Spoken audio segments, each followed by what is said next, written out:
parents did not allow your children to not go to school. You went your butt to school. Yes, you did. You got up in the morning on your own. Nobody woke you up. You got up, you brushed your teeth, you cleaned yourself up, you put on your own clothes, and you went your butt to school. At that time, discipline was getting your butt whooped. Yes, you got your butt whooped. My dad whooped the fire out of my two brothers. I didn't really get but probably a couple of whoopings throughout my childhood with my dad. My dad never whooped me. My sister came along later. She may have got a couple of whoopings, but my dad believed in discipline of boys. And I used to pray for my two brothers back in the 70s because at that time they would whoop you butt naked. I hate to say it. It was child abuse. I remember my dad whooped my brothers in the bathtub one day. The bathroom was in the hallway. Your bathroom was in the hall at that time, not in your apartment. And I remember my mother told my dad that my brothers had did something. I cried in my spirit. And my dad went into the bathroom while they were taking a bath. And I'll never forget, he whooped my brothers in the bathtub. I heard my brothers screaming from the hall all the way to the apartment. And when my brothers came back in to the apartment, they had whips on them. And they were crying and sniffing and sneezing and everything. But hey, that was the way parents showed you love. And you can't do that today. It's child abuse. You're going to jail if you do that today, okay? Don't do that. You can't beat your kids and put whips on them. And I remember you would go to school with whips all on your arms and legs. And the teachers would be looking at you like, you must have did something you ain't had no business doing. Then nobody report you. Nobody called child protective services on you. Nobody called the police. You came to school with grease and Vaseline all over them wounds and all over them whips. And the teachers looked at you and kept on doing their work like, hey, it is what it is. Whatever you did, you must have did something to get what you got. And nobody died. No child died from it. Not like today. They're killing kids today when they beat them. But nobody beat their children to the point where they died. You know, or you were hospitalized. You had broken bones. You just got a real bad whooping. But you straightened up, boy, and you didn't do nothing for months behind that whooping. You know, so my brothers were disciplined. I was disciplined from watching what my brothers did. And, you know, my father taught us to clean fish. We used to go in the kitchen with the and we had to reach in those buckets and get those long catfishes with them long antennas. Oh my God, still got trauma behind that. But you didn't show no sign of fear. You reached in that bucket. You know, he would pour salt over in that water to kill those fishes. And once those fish were dead, you know, we reached in there and we had to stand there with my mom and dad and clean fish. You know, so we were taught young how to do things like that.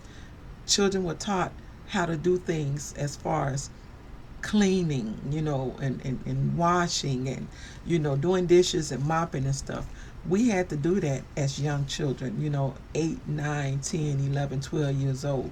We had to do those things because that was the way my father made the rules. And my mother, she did everything with my dad. Whatever my dad did when he was home, my mother did. You know, my dad would come and with food and cook in the kitchen, and my mother, she'd be in the kitchen with him. He would call her, come on, and he called her Bet. My mother's name is Betty. My dad's name is Charles, but they called him Chuck at the time. And he would tell her, come on, Bet, we got all this fish to cook. My mother, pew, she'd be in that kitchen, and she'd be in there cutting and sweating bullets. We didn't have nothing but fans at the time, no air conditionings. And she'd be sweating bullets, and he's sweating bullets, and they in there cooking together. And, you know, family stuck together. Husband and wives did things together. I watched my parents do things together, cook in the kitchen together. I watched my parents wash together. I watched my mother and father sit together and drink together, you know, have company over where everybody just partied in the house. Nobody beat nobody up and shot nobody, stabbed nobody. You came, you played cards, you played dice or checkers and dominoes, and, you know, you partied and they lied and they kicked it and they cursed, you know, but it was all family love. You know, all the neighbors knew each other. You know, you all come together to everybody's houses and party and play old music on the record players, because there was record players at the time. Come on, fam, can y'all dig it? Y'all know about those old record players.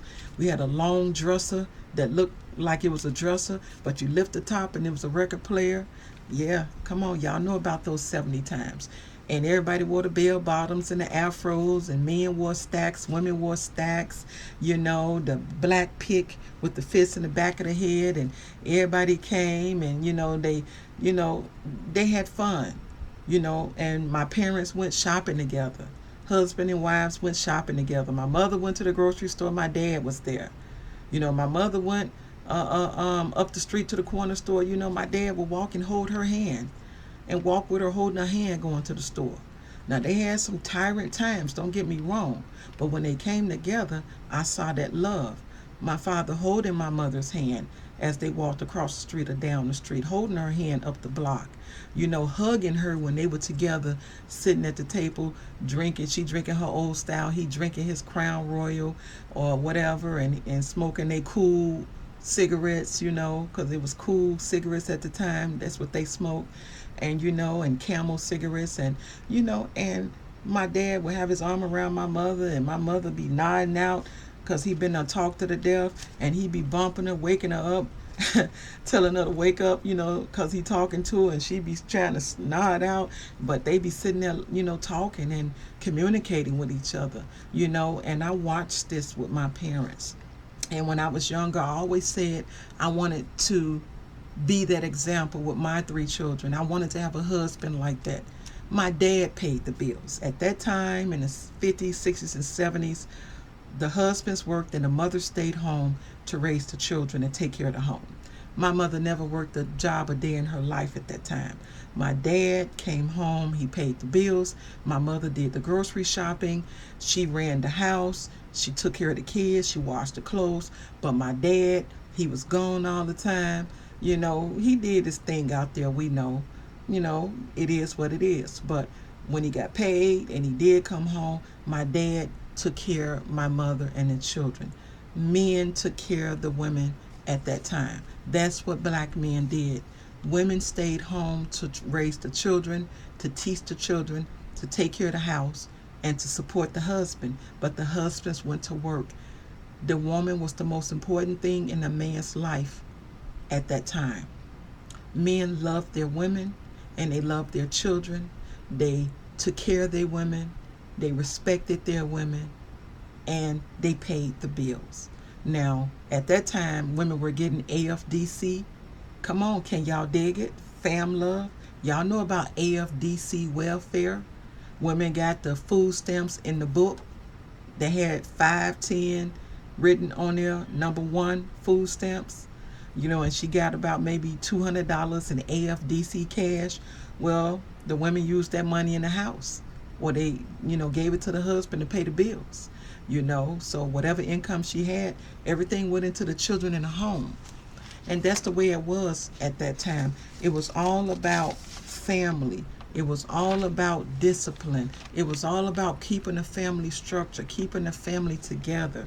Families looked out for each other. Grandma came over and saw about the kids. When the kids were sick, grandma would come by.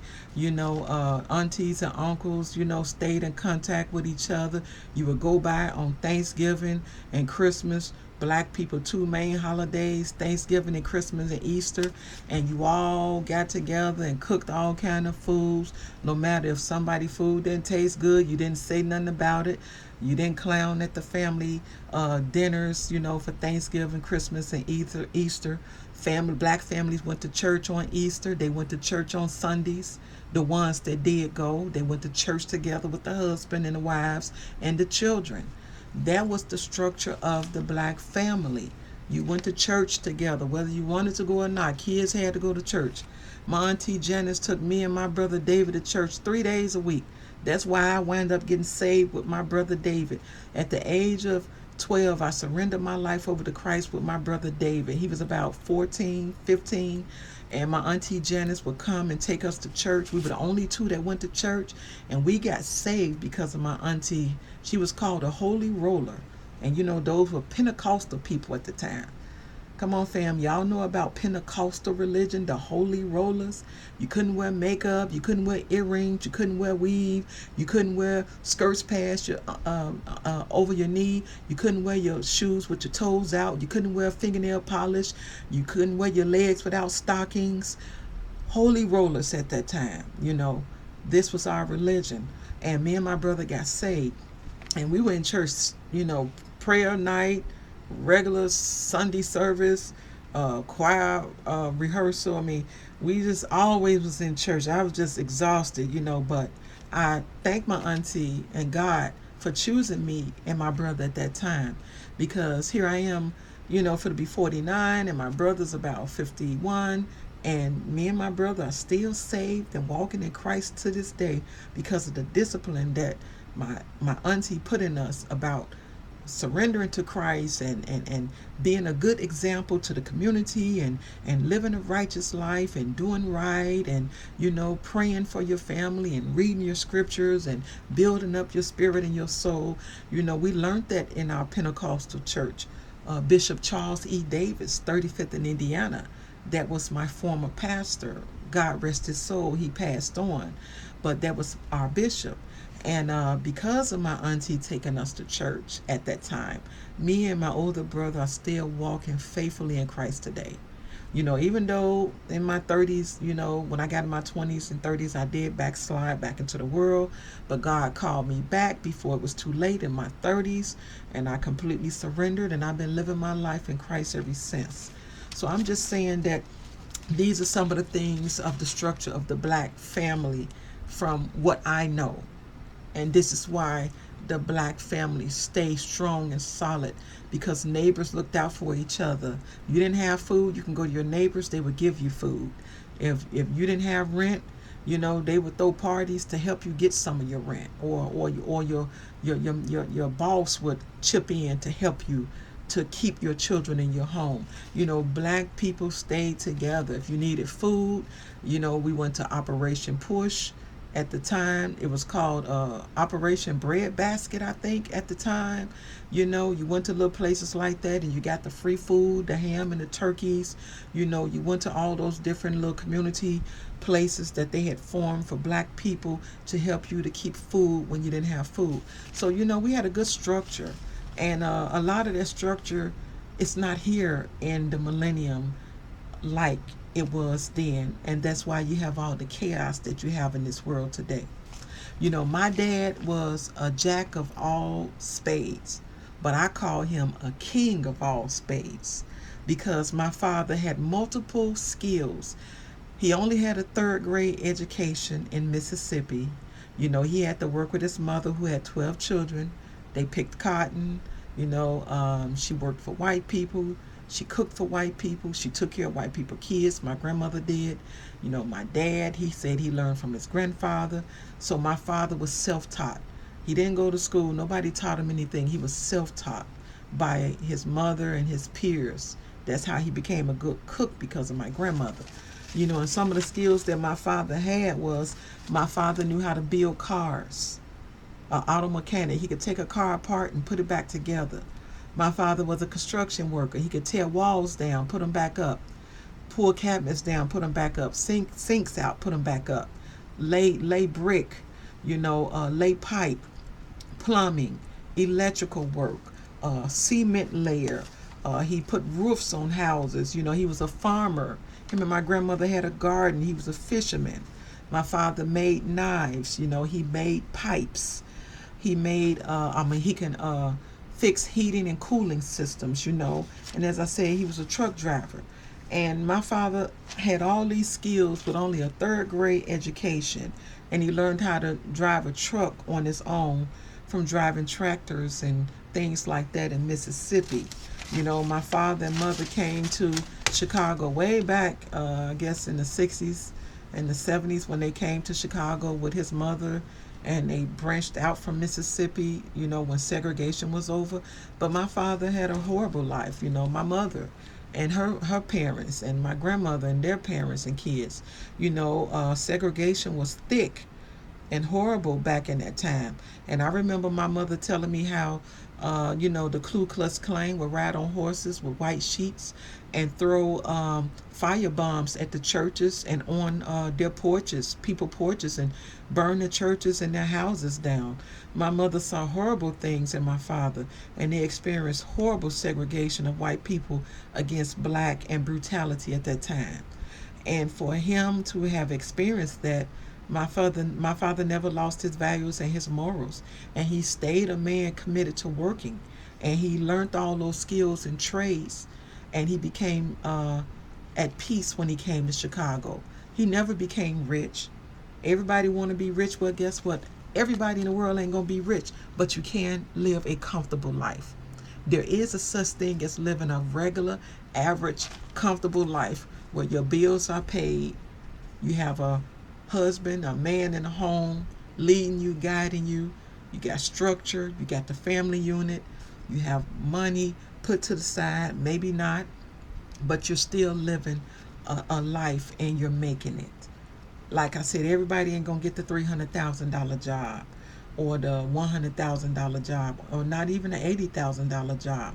But just because you don't make 80 or 60 or 90 or 300,000 or millions of dollars don't mean you're not a good person and you can't survive and you can't make it. The devil is a lie and the truth is not in them. Black people have always lived off of pretty much of nothing, and they survived and they made it. And my dad and my mom, when they got to Chicago, they just lived an ordinary life, didn't have much, but they survived. They raised 5 children. Three of us are college educated. You know, no, four of us is three of us is college educated. Two are not, but three of us, winded up with college degrees, and we're doing fairly well. We're not rich, but we're living a prosperous life. Our families are okay, and we're doing the best that we can do with what we have. So I don't want to ever hear anybody say because you're not a millionaire and you're not a PhD and because you don't have this kind of money that you're not successful. You're successful within. Your success come out with the beauty that's within you. Being successful as having love in your heart, authenticity in your heart, being loyal, true, kind, pleasant, being a servant, caring, being responsible, being disciplined, living a good life as far as taking care of your husband, your wives, your children, and your family home. I call that being successful. Other people call it being millionaires and having all kind of millions of all kind of properties and homes and driving 500 $100,000 cars or whatever. Okay, God bless you and your ministry if you have that. It's nothing wrong with that. I salute you all that have succeeded that way. But for those of us that have not got way up there like you, we're still somebody and we're still successful within and without our image. We have Christ within us. So we are special. We are somebody and we are successful. You don't have to say I'm special. I don't need nobody to say I'm special. I know I'm special. Long as God has ordained me to believe in me and to love me and all of me, no one has to ever say, you're not that special. I am that special, with or without. Just like my parents had nothing, but they were special. And they meant the world to me and my siblings. My sister and my younger brother came along later, but my dad and mom did the best that they could. And I'm not saying they were the best parents, but they did the best that they could with what they had and the little that they had. And it was up to us when we got older to fulfill our own dreams. Once you turn 18, 19, 20, 21, you are the master of your own journey now. With God supposed to be head of your life. You start your own journey. It don't matter that you were beat or whooped. You may have been raped or molested. I've been through all of that in my life. I've been beat in my life by men. I've been abused by men. I've been verbally abused by men. I've been abused by family. I've been raped and assaulted throughout my childhood coming up. But that didn't define who I am. I decided to change me for myself, for self-preservation, so that I can be a better person in life and be a better person for my children. Whether my children go astray or not, I did the best that I could with the tools that I also had. So you don't have to be defined, by Well, I was in prison all my life. And come on, fam. A lot of people have went to prison. Well, I was beaten by my mom, or I was beaten by my dad, or I was raped by my dad, or I was beaten by my relatives, or this and that. I was gang raped, this and that. I understand. I've had a lot of that happen to me and some of my family members too. But that doesn't give me or you a reason to continue that path because of what someone did to us. Just because someone did that to us doesn't mean we have to live our life as a drug addict, an alcoholic, a user, a taker, a abuser, a liar, a manipulator, a robber, a thief. Your past does not define your future. You can't rewrite your past, but you can rewrite your future story. But I always say it has to start with Christ. I don't believe in that you speak out what you want. I don't believe in that. Everything has to start with, first of all, the permission of God, because God foresees things before we do. He knows what's going to happen before we even know what's going to happen, before we even existed. God knew these things were going to happen to us. And I say that in order for us to get what we want in this life and to be successful, you have to have faith and trust in God, pray and believe in the Master, because he does hear our prayers. And God will grant us in his will our heart's desires. Not your will, but in his will our heart's desires. So all of this is a part of the black family. And I do believe that if we start changing our outlook and the way that we were raised and our negative beliefs, we could turn this thing around. But it's going to take a lot of work.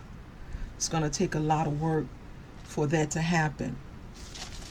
It's not going to happen overnight. And I say to a lot of women like myself, and I'm talking to myself, I have been in a lot of broken relationships and marriages.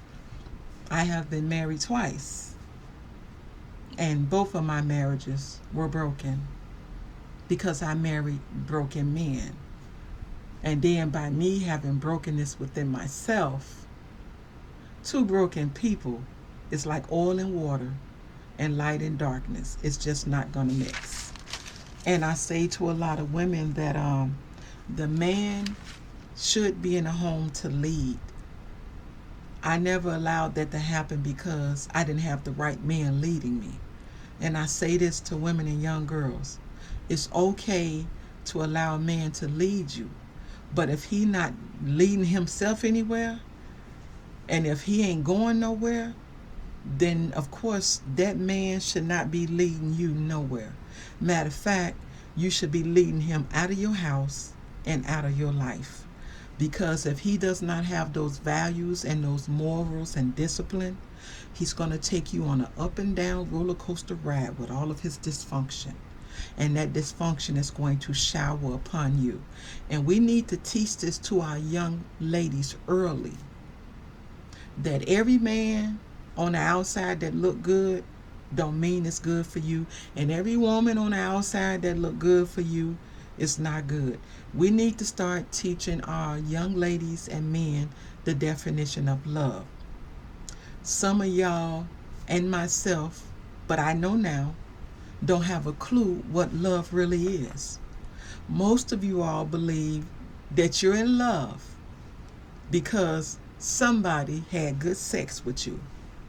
Can you dig that, family? Can you dig that, family love? Some of y'all believe that love is what she or he has between their legs. Somebody had sex with you for about 5 or 10 minutes. May I say that again?